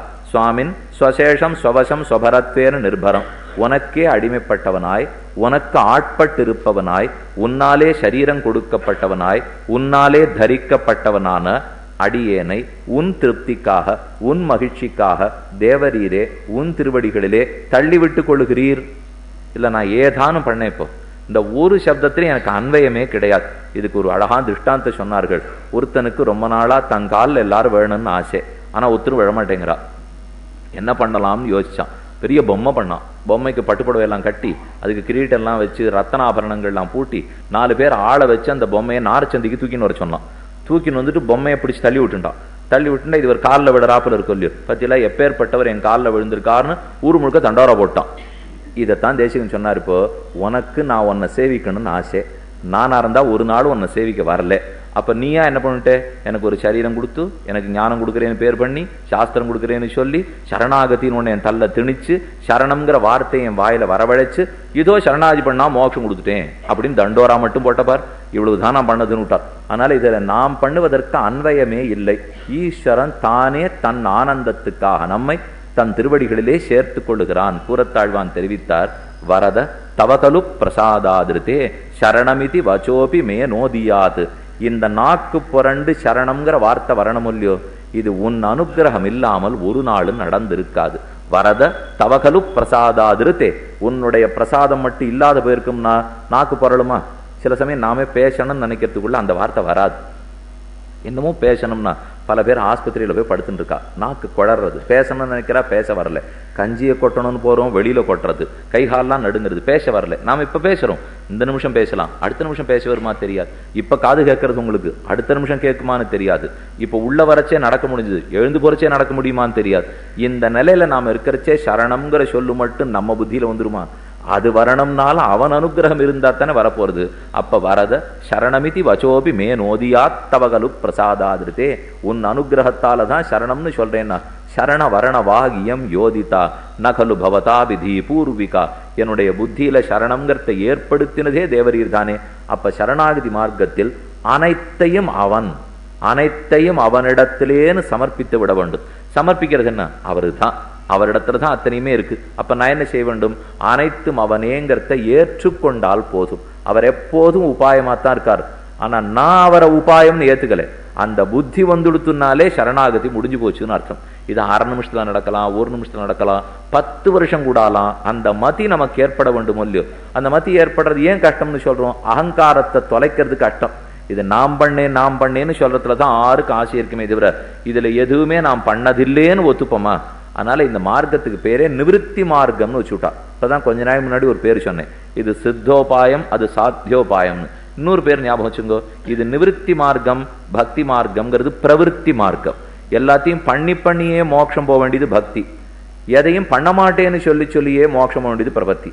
நான் ஒன்னும் செய்ய மாட்டேன் ஏன்னா உன்னையே பற்றிருக்கேன் இல்லையோ. ஒருத்தர் மரணப்படுக்கையில இருந்தார். நஞ்சியர் அவரை பார்க்கறதுக்காக வந்தார். அவர் ஏற்கனவே நஞ்சியர்கிட்ட நிறைய உபதேசம்லாம் பெற்றிருக்கார். நஞ்சியர் பெருமானை பற்ற வேணும், மற்ற தத்தனி விட்டுடு, சர்வதர்மான் பரித்தியஜ்ய மாமேகம் சரணம் பிரஜான்னு கண்ணன் சொல்லியிருக்கார். அவனை தவிர எல்லாத்தையும் விட்டுடு, கர்மஜான பக்தியோகங்கள்லாம் வேண்டாம், அதெல்லாத்தையும் விட்டுட்டு ஈஸ்வரன் திருவடிகளே உபாயமாக பற்றுன்னு சொல்லி கொடுத்துருக்கார். அவர் அப்படிதான் வாழ்ந்திருக்கார். அவருக்கு இப்ப பிராணம் போப்பது. கடைசி நிமிஷத்தில் நஞ்சியர் அவர் அனுகிரகிக்கிறதுக்கு வந்தாரோ இல்லையோ. அவர் கேட்கிறார், என்ன நிறைய விஷயத்தை விட்டுடுன்னு சொன்னீர், பகவானை பற்றுன்னு சொன்னீர், நான் விட்டுருக்கேன், பற்றிருக்கேன், நான் விட்டது மோட்சம் போறதுக்கு உபாயமா இல்லை நான் பற்றினது மோட்சம் போறதுக்கு உபாயமா? ரெண்டுல எது உபாயம்? விட்டு பற்றுன்னு பகவான் சொன்னார். அப்ப விட்டதுனால மோட்சம் கிடைக்க போறதா இல்ல பற்றினதுனால மோட்சம் கிடைக்க போறதா? இந்த ரெண்டுத்தினால எது கிடைக்க போறதுன்னார். நஞ்சியருக்கு ஒரு பக்கத்தில் வேதனை, மற்றொரு பக்கத்துல பரிகாசம். கடைசியில இப்பவும் இந்த அர்த்தத்தை புரிஞ்சுக்கல. பத்தியா, நான் சரணாகத்தின்னு திருப்பி என்ன சொல்லி கொடுத்தேன்? பகவான் உபாயம்னு சொன்னேன். இப்போ என்ன கேட்கிறான்னா, நான் விட்டது உபாயமா நான் பற்றினது உபாயமாங்கிறானோ இல்லையோ. மறுபடியும் நான் சேர்த்து தான் இவன் கேட்கிறானே தவிர அதுக்கு நஞ்சியர் பதில் தெரிவித்தாரான், பற்றுகையும் உபாயமாகாது, விடுகையும் உபாயமாகாது, விடுவித்து பற்றுவிக்கும் அவனே உபாயம்னு தெரிந்துகொள். உன்னை விட வைத்தவனும் அவன், பற்ற வைத்தவனும் அவன். அதை விட்டுட்டு திரும்ப விட்டுட்டு பற்றுன்னு சொல்றதுல போய் நான் விட்டேனா நான் பட்டேனா ஆரம்பிச்சா. அதனால இந்த நான்கிறது சுலபத்தில் போகாது. மேம்பொருள் போக விட்டு மெய்மைய மிக உணர்ந்து ஆம்பரி சரிந்து கொண்ட ஐம்புலன் அகத்தடக்கி காம்பர தலசரத்துன் கடத்தல இருந்து வாழும் சோம்பர உகத்தி போலும் சூழ்பனால் அரங்கத்தானே சோம்பேறிகளை கண்டா பெரிய பெருமாளுக்கு ரொம்ப பிடிக்குமா. அதைத்தான் தொண்டர்பிடியாழ்வார் சொல்றாரு. இப்போ ஒண்ணுமே பண்ண மாட்டேன்னு சோம்பி இருக்கிறான் பாருங்க, சோம்பரை உகத்தி போலும் சூழ்குணர் அரங்கத்தானே, அவனை கண்டு உனக்கு என்ன விளைவு திருப்தி? சோம்பல்கள்னா ஒண்ணும் பண்ணாத இருக்கிறவான்னு அர்த்தம் அல்ல, உபாயமாக ஒன்றையும் பண்ணாதவர்கள்னு அர்த்தம். மோட்சத்துக்கு போறதுக்கு நீ உபாயம்னு தெரிஞ்சுட்டா இது தவிர மத்தொன்னும் அவர்கள் பண்ண மாட்டா. எல்லாமே பண்ணுவா, பூத்தொடுப்பா, மெழுகுவா, கோலம் போடுவா, சாசனாமம் சொல்லுவா, அத்தியாபகம் பாசுரம் செய்விப்பா, அத்தியனம் பண்ணுவா, எல்லாமே பண்ணுவா. ஆனால் இது கொண்டு மோட்சம்ங்கிறத கேட்க மாட்டார்கள். உன் அனுகிரகத்தாலே மோட்சம். அப்ப இத்தனை எதுக்காக பண்ணிட்டீர்னா கைங்கரியமாக பண்ணேன், பிராப்பியத்தில் ருச்சி வளரணுங்கிறதுக்காகத்தான் பண்ணேன்னா. அதனாலதான் தொண்டடிப்படிகள் சோம்பர உகத்தி போலும், நான் பண்ணி மோட்சம் போகணுங்கிறதுல சோம்பல் வந்துரு சொல்லியவாளுக்கு. அப்படி இருக்கிறவாளை கண்டா பெருமாளுக்கு ரொம்பவே பிடிக்கும். நமக்கு ஒண்ணு தோணும், நான் பண்றேன், பிரயத்தனப்படுறேன், மோட்சம் வரணும் தானே தான் அவர் ஆசைப்படணும். எல்லா பொறுப்பையும் அவர் தலையிலேயே கட்டினா. இப்ப என் பிள்ளை இருக்கான்னு வச்சுங்க, நீயே படிச்சுட்டியானா தேவலை, நீயே 99 வாங்கிட்டியானா தேவலை, நீயே வேலைக்கு போட்டியானா தேவலை, நீயே சம்பாதிச்சியானா தேவலை, ஆனா எனக்கு மட்டும் நல்ல துணிமணி, எனக்கு மட்டும் நல்ல சோறு போட்டுவிடுனா அப்பனுக்கு கோவம் வருமா வராதா? என்ன நீ படிக்கணும்னு சொன்னா படிக்க மாட்டேங்கிற, போனா போக மாட்டேங்கிறேன்னு அவனைத்தானே பிடிச்சின்னு வைவோம். பொண்ணா இருக்கட்டும் பிள்ளையா இருக்கட்டும் யாரும் படிச்சுதான் ஆகணும், வேலைக்கு போறா சம்பாதிச்சாகணும், அவ முயற்சி இருக்கும் இல்லையோ. ஆனா இது லௌகிக்கம், இது வைதிகத்தில் எடுபடாது. இதுக்கு நேர் எதிர் தான் பகவத் விஷயம். இந்த இடத்துல நம்ம தலையில பொறுப்பை சின்னவா வச்சுட்டா நமக்கு அது பிடிக்காது. ஆனா பகவான் இடத்துல மட்டும் அவர் தள்ள பொறுப்பை வச்சாதான் அவருக்கு பிடிக்கிறது. நம்ம தலையில பொறுப்பு இருந்ததுன்னா அவருக்கு ஏனோ அது ஏற்கிறதே கிடையாது. ரெண்டு காரணத்தாலே. ஒன்னும், எப்ப நாம் அவனுக்கு அடிமைகளோ அப்ப அந்த பொறுப்பு அவர் தான் சுமந்தாகணும். நம்ம சிருஷ்டித்தது அவர், அப்ப அவர் பொறுப்பை சுமந்தாகணும். இன்னொரு பெரிய காரணம், எனக்கு சுமக்கிறதுக்கு சக்தி இல்லையே, இருந்தாலாவது சுமக்கலாம். இப்ப அந்த பிள்ளையால முடியுங்கிறதுனாலதான் நீ படின்னு சொல்றோம், முடியாதுன்னுட்டா அப்ப தாயார் தகப்பனார் தான் அந்த பொறுப்பை ஏத்துண்டாகணும். அதே போலத்தான் இங்கேயும் நமக்கோ மோட்சம் போறதுக்கு வேண்டியது அனுஷ்டிக்கிற சக்தி இல்லை, பிராப்தியும் இல்லை, அதை செய்ய வேண்டிய தேவையும் கிடையாது, செய்ய வேண்டியது இயலாமை, அதை செய்யறதுக்கு சக்தி என்கிட்ட இல்லை. ஏன்னா சக்தி இருந்தா பண்ணலாமாங்கிற கேள்வி வரும். சக்தி இருந்தாலும் செய்யறதுக்கு முடியாது. சக்தி இருந்து சீத்தை தன்னை ரட்சிச்சுக்கொள்ள இல்லையோ. ராமனே வரட்டும், அவன் தான் நம்மளை காப்பாத்தி கூட்டின்னு போகணுமே தவிர, இல்லைன்னா சீதைக்கு இருக்கிற பாதிவிரத்தத்துக்கு ஒரு பார்வை பார்த்தா ராவணன் எரிஞ்சு போயிருக்க மாட்டானா? இல்ல ஒரு சாபம் போட்டிருந்தா ராவணன் போயிருக்க மாட்டானா? காத்துன்னு இருக்கா. ஹனுமான் இடத்துல 30 நாள் அவகாசம் தரேன், போ ராமனிடத்துல சொல்லு, கூட்டின்னு வா, சரைஸ்து சங்குலான் கிருத்வா லங்காம் பரபலார்த்தனா மாம் நயத்ததி காக்குஸ்தா தத்தச சதிருஷம் பவேத். அவன் தான் வரணும், அவன் தான் ரட்சிக்கணும், உன்னோடையும் வரமாட்டேன், என்ன நானும் ரட்சிச்சுக்க மாட்டேன், அவர் தான் வரணும்னு பிடிவாதம் பிடித்தாலோ இல்லையோ. அதேதான் ஒரு ஜீவாத்மாவுக்கும். நமக்கு பிராப்தி கிடையாது, ரட்சிக்கிறதுக்கு சக்தியே இருந்தாலும் அவர் தான் சிருஷ்டிச்சவர், அவர் தான் கைப்பிடித்தவர், மணவாளன் அவர் தான் ரட்சிக்கணுமே தவிர நாம நம்ம காப்பாத்தினுடலாமா? இப்போ ஒரு பெண்டாட்டி மனைவி இருக்கா, கணவன் இருக்கார், அவர் தான் சோறு போடணும், அவர் போடுறேன்னு ரொம்பவே காத்துட்டு இருக்கார், அதுல ஒன்றும் குறவில்லை. அவருக்கான காசு இல்லாட்டா கூட சரின்னு சொல்லலாம், அவருக்கு அன்பும் இருக்கு காசும் இருக்கு போடுறேன்னு சொல்றார். ஆனா அவர் பேர்ல சந்தேகப்பட்டு இல்ல 3வது வீட்டுல யாரோ ஒருத்தர் சோறு போடுறேன்னு சொல்றார், அங்க வேணா நான் சாப்பிட்டுக்கிட்டுமான்னு கேட்டுண்டா அப்ப அந்த கணவனுக்கு எவ்வளவு தூரம் மனசு வேதனைப்படும். அதே போல இங்க பகவான் தான் கணவன், ஜீவாத்மாக்கள் தான் பத்னிமார்கள். பர்த்தாவுக்கு சோறு போடுறதுல ஒரு குறைவு இல்லை. இன்னும் கேட்டா 3வது வீட்டுக்காரருக்கு போடவே தெரியாது. இந்த விஷயத்திலே வேற யானான மோட்சம் கொடுப்பார்களோன்னு பார்த்தா அதுக்கு யோக்கியதே ஒருத்தர் இடத்துல இல்லை, இருக்கிறதே அவர் ஒருத்தர் இடத்துல தான். ஆனா தேவையில்லாத இன்னொருத்தர் மோட்சம் கொடுப்பார் நினைச்சிருந்து நீ தர வேண்டாம் நான் அங்க போய் வாங்கிக்கிறேன்னு சொன்னா ஈஸ்வரனுடைய ஹிருதயம் எவ்வளவு பாடுபடும். ஆகையாலே அவனைத்தான் நாம் எதிர்பார்க்கணுமே தவிர நம்மையும் நாம எதிர்பார்க்க கூடாது, மற்ற பேரையும் எதிர்பார்க்க கூடாது. ஒரு ராணிக்கு நல்ல உடம்புல சக்தி இருக்கு, நன்னா தான் 3 வேளை சாப்பிட்றா. ஒரு உரலை கொண்டு வச்சு நெல் அதுல போட்டு ஒரு படி நெல் நன்னா குத்தி தயார் பண்ணி வை அப்படின்னு சொன்னா ராணி குத்துவளோ? அவளுக்கு சக்தி இருக்கு, ஆனா பிராப்தி இல்லை, ராணி இல்லையோ. அதனால அவ உரல நெல்லே குத்துக்க மாட்டான். நாம ஒத்தொத்தருமே ராணி தான், பகவானுடைய பட்ட மகிழ்ச்சிகள். பகவான் தான் ராஜா, நாம ஜீவாத்மாக்கள் தான் ராணி. அப்ப எதுக்கு மோட்சம் போறதுக்கு வேண்டிய நெல்லு குத்துற பிரயத்தனம் நாம் பண்றதா இல்லை, அதை அவர் செய்ய வேண்டுமே தவிர என் தலையில் அந்த பொறுப்பில்லை. இதை ஏற்றுக்கொள்வதுதான் சரணாகதியினுடைய முக்கியமான கொள்கை. அதனால மார்க்கம் நிவிருத்தி மார்க்கம், பிரவிற்த்தி மார்க்கம் அல்ல. எத்தையும் செய்யாமல் இருந்து மோட்சத்துக்கு போவது சரணாகதி, எல்லாத்தையும் செய்து மோட்சத்துக்கு போக வேண்டியது பக்தி. என்றோ மோட்சத்துக்கு போக வேண்டியது பக்தி, இந்த ஜென்மத்தில் முடிவிலே மோட்சத்துக்கு போக வேண்டியது சரணாகதி. நிறைய செய்யணும், இதுல குறைச்சலா செஞ்சா போரும், சீக்கிரம் மோட்சம் சரணாகதியில கிடைக்கும், அது காலம் பொறுத்து கிடைக்கும். இப்படி பல வேறுபாடுகள் இருந்து இது உயர்த்தியாக இருக்கிறபடியாலே தான் சாஸ்திரம் இதை ரொம்ப குக்கியமாக ரகசியமாக மறைத்து வைத்தது. அப்படி மறைந்திருந்ததை அந்தரங்கமான சிஷ்யர்களுக்காக விரித்துரைப்போம் என்று ராமானுஜர் திருவுள்ளத்திலே கொண்டு கத்தியத்திரயம் கர்த்த சாதித்தார். கத்தியத்திரயத்திலே சொல்லப்பட்டது சரணாகதி மார்க்கம். அவரே அதை அனுஷ்டிக்கிறார். அனுஷ்டித்ததைத்தான் வாயில பாட்டா பாடி வச்சார். தாம் போய் பெரிய பெருமாளிடத்துல சரணாகதி பண்றார். பண்ணதை அப்படியே எழுதி வச்சார். எழுதினத்தினால ஒரு லாபம் என்ன? அவர் மட்டும் போயிருந்தா அவர் மோட்சம் போயிருப்பார். நல்ல வேலை எழுதி வச்சதுனால நாம இன்னி வரைக்கும் சொல்லிட்டு இருக்கோம் இல்லையோ. என்னைக்கும் ஆழ்வார் ஆச்சாரியர்களிடத்துல அதுதான் ஒரு கருணை. அவளுக்கு இருக்கிற ஔதாரியம் என்னன்னா, தாங்க மட்டும் மோட்சம் போகணும்னு ஆசையப்பட மாட்டான். தாங்க பட்டதெல்லாம் தாங்கள் தெரிஞ்சின்றது எல்லாத்தையும் எழுதி வச்சு விட்றாளோ இல்லையோ. கிரந்தத்தை எழுதி வச்சுட்டா பிற்பாடு யாருமே படிச்சுக்கலாம். இப்ப நாமே புஸ்தகம் பார்க்கிறோம். இந்த புஸ்தகத்திலே நமக்கு என்னென்ன அர்த்தங்கள் இங்கும் அங்கும் இருக்குன்னு தோன்றதோ அப்படியே எழுதி வச்சுட்டீங்கன்னு வச்சுங்கோ. அப்ப அடுத்து யாரான ஒருத்தர் 50 வருஷம் கழிச்சு புஸ்தகம் இருக்கும். நான் இருக்க மாட்டேன், நீங்க இருக்க மாட்டேன், ஆனா புஸ்தகம் இருக்கும். அந்த புஸ்தகத்தை எடுத்து பார்க்கறச்சு, ஓ 50 வருஷத்துக்கு முன்னாடி இந்த மாதிரி அர்த்தங்கள்லாம் நடையாடிந்தது போல் இருக்குன்னு அவன் தெரிஞ்சு பண்ணோம் இல்லையோ. ஏன்னா இப்ப இது முற்காலம். 100 வருஷத்துக்கு முன்னாடி ஒரு ஆச்சாரியத்துல ஒரு புஸ்தகம் இருந்திருந்தா அவளுக்கு ஞானம் ரொம்ப அதிகம், அவளுக்கு பிரயத்தனம் அதிகம், ஸ்ரத்தை அதிகம், பக்தி அதிகம். அவளுக்கு தெரிஞ்ச அர்த்தங்கள் எல்லாம் குறிப்பு எழுதி வச்சிருப்பா. இன்னைக்கு 100 வருஷம் கழிச்சு நாம் அதை பிரித்து பார்க்கறச்சே, என்னமா அர்த்தம் இது, நம்ம எத்தனை வருஷம் தேடினாலும் கிடைக்க போறது இல்லைன்னா என்ன நமக்கு ஒரு திருப்தியா இருக்கும் இல்லையோ. அதை போலத்தான் அன்னைக்கு பகவத் ராமானுஜர் தான் அனுஷ்டித்ததை எழுதி வைத்தார். எழுதி வைத்தது தான் கத்தியத்திரயம். கத்தியத்திரயம்னு கொண்டாடப்படுறது. இதை ஏன் திரயம்னு சொல்றோம், ஏன் கத்தியத்திரயம்னு சொல்றோம்? திரயம் 3, அது எல்லாருக்குமே தெரியும். 3 கத்தியமா இருக்கிறதுனால கத்தியத்திரயம். கத்தியம்ங்கிறது உரைநடை. கத்தியம் பத்தியம்னு 2 கேள்விப்பட்டிருப்போம் இல்லையோ. பத்தியம்ங்கிறது செய்யுள், கத்தியம்ங்கிறது உரைநடை. உரைநடையாகவே எழுதி வைத்துள்ளார். நடுவுல சில ஸ்லோகங்கள் மட்டும் உண்டு. ஆனா அது ராமானுஜரா எழுதின ஸ்லோகங்கள் அல்ல. அது கீதையிலும் மற்றொரு இடத்திலும் இருக்கக்கூடிய ஸ்லோகங்களை தான் திரும்ப சொல்லி இருக்கிறார். இப்போ பிதரம் மாதரந்தாரான் புத்திரான் பந்தூன் சகீன் குருன் வரும். அதேபோல பிதாசி லோகஸ்ய சராச்சரஸ்ய தமஸ்ய பூஜ்யஸ்ய குருகரியான் வரும். இந்த ஸ்லோகங்கள்லாம் மற்றொரு இடத்துல இருக்கிறத தான் நடுவில் சொல்லிட்டு இருக்காரு. தவிர இவராக இயற்றிய ஸ்லோகம் கிடையாது. அதனால இதை கத்தியம்னு சொல்றோம். கத்தியத்துல ஒரு சிறு கஷ்டம் உண்டு, சுலபத்துல மனப்பாடம் ஆகாது. பத்தியமா இருந்தா சந்த சொன்னா உடனே ஞாபகத்துக்கு வந்துடும். நம்ம எதுக்கு 6 ஆச்சாரியர்கள்லாம் ஸ்தோத்திரம் ஸ்தோத்திரம் எழுதி வச்சிருக்காள்னா, சட்டுன்னு சந்த சொன்னோம்னா அப்ப அப்படியே ஞாபகத்துல இருந்துரும். இது எத்தனை நாள் ஆனாலும் மறக்கவும் மறக்காது. 7 வயசுலேருந்து 10 வயசுக்குள்ள என்ன சந்தை சொல்லியிருக்கோமோ அது 70க்கு ஞாபகம் இருக்கும். 40க்கு மேல எது சந்தை சொல்லியிருக்கோமோ அது 41லயே ஞாபகம் இருக்காது.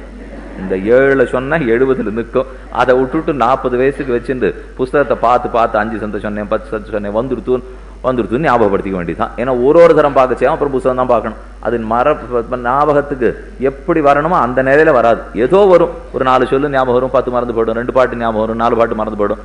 அந்த மாதிரி இதே சந்த சொல்லி சுலபமா ஞாபகம் வச்சுக்கிறதுலே பத்தியத்துக்கு ஏற்றம். கத்தியம் கொஞ்சம் கஷ்டம்தான். ஏன் இந்த மாதிரி பண்ணிட்டாருன்னு சொன்னா, கொஞ்சமான சரணாதி கட்டப்பட வேண்டாமா? ஏன்னா எல்லாத்திலையும் ரொம்ப சுலபம் இத்தனை நாள் பார்த்துட்டோம். கடைசி பட்சம் அதனுடைய கிரந்தமான துளி கஷ்டமா இருக்கணும் இல்லையோ. அதனாலதான் கத்தியமாகவே சாதித்து வைத்தார். ஆக பத்திய நூல்கள் கத்திய நூல்களுக்குள்ளே இது கத்தியம். கத்தியம் 3 கத்தியமா இருக்கிறதுனாலே இதற்கு கத்தியத்திரயம்னு பேர். இது எப்போது அனுகிரகிக்கப்பட்டது, எந்த சந்தர்ப்பத்தில் பாடப்பட்டதுனால் ரொம்ப ஆச்சரியமான நன்னாள். பங்குனி மாசத்தில் உத்தர நட்சத்திரத்திலே பெரிய பிராட்டியாரான ஸ்ரீ ரங்கநாச்சியாருக்கும் ஸ்ரீ ரங்கநாதனான நம்பெருமாளுக்கும் சேர்த்தி உற்சவம். ஏக சிம்ஹாசனத்திலே சேர்த்தி. இது ஸ்ரீரங்கத்துல நடக்கிற சரித்திரம். இன்னைக்கு நடக்கிறது, அன்னைக்கு நடந்தது, என்னைக்குமே நடக்கிறது. தெற்கு வாசல்ல எப்பவும் பெருமாள் எழுந்துள்ளிருக்கார். வடக்கு வாசல்ல தான் ஸ்ரீரங்கநாச்சியாருடைய ஆஸ்தானம். காவேரி விரஜாசேயம் வைகுண்டம் ரங்கமந்திரம் ச வாசுதேவோ ரங்கேஷா பிரத்யக்ஷம் பரமம் பதம். வாசுதேவனே ரங்கேசன். ஸ்ரீ வைகுண்டத்தை எங்கேயும் தேடிட்டு போகாதே. பூலோக வைகுண்டம் திருவரங்கம். அங்கே வாசுதேவன், இங்கே ஸ்ரீ ரங்கநாதன். அங்கே விரஜா நதி, இங்கே காவேரி. அங்கேயோ விமானம் பிரணவாகார விமானம், இங்கேயும் விமானம் பிரணவாகார விமானம். ஆக திருவரங்கநாதனை சேவிக்கிறோம். ஸ்ரீரங்கத்துல வாழறோம்னா என்ன தெரியுமா அர்த்தம்? வைகுண்டத்துல போய் எப்படி வாழ போறோங்கிறதுக்கு முன்னேற்பாடு பயிற்சி பண்றோம்னு அர்த்தம். அங்க போய் எப்படி வாழுமோ அந்த ஊர்ல போயிருந்தோம்னா அப்படித்தான். பல பேர் அங்க இடம் வச்சுருப்பா, அங்க இருக்கணும்னு ஆசைப்பட்டே இருப்பா. ஆனா அது அவ்வளவு சுலபத்துல நடந்து விடாது. இருந்தாத்தான் இருந்தா இருந்துடணும். அதுக்கப்புறம் கேள்வி கேட்டுருந்தா அது நடக்கவே நடக்காது. அங்கு சென்றோமா, இருந்தோமா, செவிச்சோமா, அப்புறம் வெளியில வராது இருக்கணும். இனி திரை திவலமோத எரியந்தன் பரவமீதே தனிகிடந்த அரசு செய்யும் தாமரை கண்ணனெம்மான். அந்த எம்மான சேவித்தேன். பனியரும்பு உதிருமாலோ என் செய்கேன். கண்கள்ல இருந்து அப்படியே ஜலஞ்சலமா பரகுகிறது. பாயு நீர் அரங்கன் தன்னுள் பாம்பனை பள்ளி கொண்ட மாயனார் திருநன் மார்பும் மரகத உருவும் தோளும் தூய தாமரை கண்களும் துவரிதழ் பவள வாயும் ஆயசேர் முடியும் தேசம் அடியரோர் ககலலாமே. இதை சேவித்த பிற்பாடும் இந்த இடத்தை விட்டு கால் எடுத்து வெளியில வைக்கிறது உங்களுக்கு என்ன இருக்கா? தொண்டடிப்புடியாழ்வார் திருமாலை நம்மளை பார்த்து கேட்கிறார், உள்ள போறச்சே போகணும், வெளியில வரப்படாது. அப்படி இருந்தா தான் பெரிய பெருமாளுடைய சேவைங்கிறதை 45 பாசுரங்களாலையும் சாதித்தார். அவ்வெம்பெருமானுக்கு ஒரு நாள் சேர்த்தி எப்பவும் ஸ்ரீரங்கநாதனும் ஸ்ரீரங்கநாச்சியார் சேர்ந்தே தான் இருக்கணும். அது பல விதேசங்கள்ல உண்டு. இப்ப கல்யாண உற்சவம்னா அடிக்கடி கல்யாண உற்சவம் திருமல திருப்பதியில் நடக்கிறது. ஏன் நம்ம பெருமாளே கண்டோல்றியா, அடிக்கடி இங்கே கல்யாண உற்சவம் நடக்கும். அதே காஞ்சி தேவ பெருமாள் இருக்காரு, எந்த வாய்ப்பு கிடைச்சாலும் உடனே பெருந்தேவி தாயாரோட ரெட்டப்பற்பாடு கண்டு விடுவோம்.